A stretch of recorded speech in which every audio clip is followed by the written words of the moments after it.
Là-bas dans le monde, j'étais lié par le péché. Bien-aimés frères et sœurs dans le Seigneur, bonjour, je suis Carlos Rekandé pour 5 minutes avec Jésus-Christ.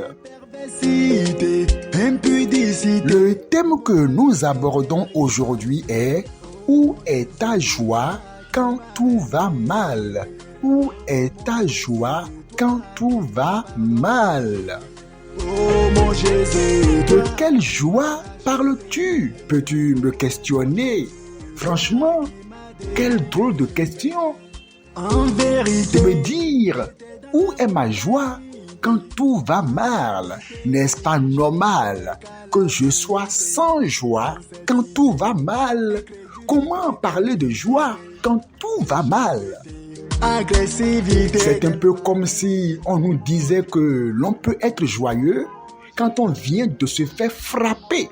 Eh bien justement, ce fut le cas des apôtres. Dans Actes 5, verset 41, les apôtres se retirèrent de devant le Sanhédrin, joyeux d'avoir été jugés dignes de subir des outrages pour le nom de Jésus. oh mon Jésus, toi, Eh bien, on doit pouvoir se réjouir d'être persécuté pour la bonne cause. Mais qu'en est-il quand tout va mal sans raison, voire injustement, quand tout va mal malgré tes prières, tout va mal malgré tes jeûnes, tout va mal malgré le fait que tu crées le Seigneur? Est-ce qu'on peut demeurer en joie dans une telle situation? La réponse est oui. oh mon Il y a des moments dans la vie, il faut le reconnaître, où rien ne va, des moments où les difficultés s'enchaînent, s'entremêlent, des moments où le ciel est d'un sombre, obscur, sans aucune lueur d'espoir. Et tu sais, ce genre de moments où tout semble perdu, sans aucune espérance possible, ça vient à tout le monde. Le découragement, c'est quoi? C'est littéralement perdre courage. Et perdre le courage, c'est le fait le lion de perdre la force pour affronter l'adversité pour remporter une victoire. Et quand on parle de courage, le courage, ce n'est pas le manque de peur, non. Le courage, c'est la capacité de dominer sa peur pour se battre contre le géant Goliath. Ne perds pas courage, ma soeur, mon frère, Jésus a triomphé.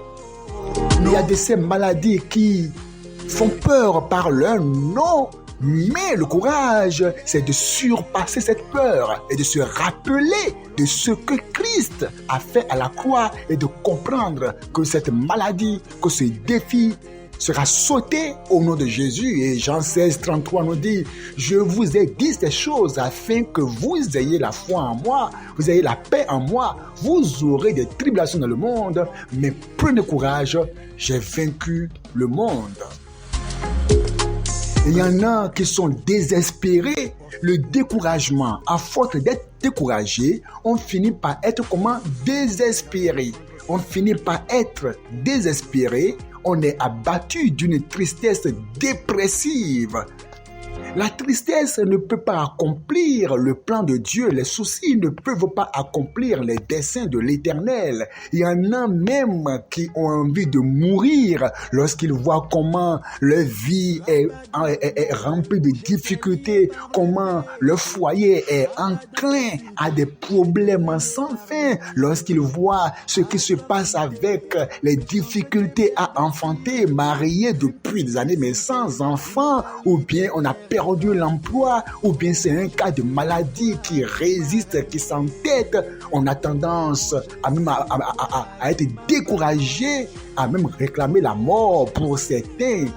m'a racheté. Mais le Seigneur nous dit de nous confier en lui. Le remède parfait, c'est de chercher notre joie dans le Seigneur. Vous savez, si vous voulez vivre la joie du Seigneur dans les difficultés, premièrement, soyez d'accord, reconnaissez que dans ce monde, les difficultés ne finiront pas. Les difficultés ne finiront pas. Oui, il faut le reconnaître. Maintenant, il faut comprendre qu'il faut laisser le Seigneur se charger de vos difficultés.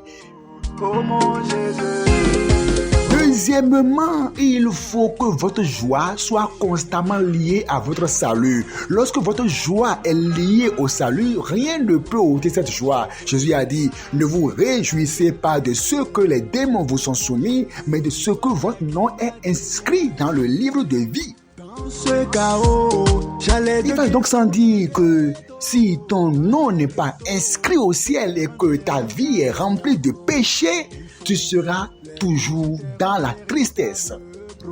Après cela, il te faut lire la parole de Dieu, te confier au Seigneur, continuer à prier et croire que Dieu est fidèle et que cette montagne que tu vois aujourd'hui, tu ne la reverras plus jamais.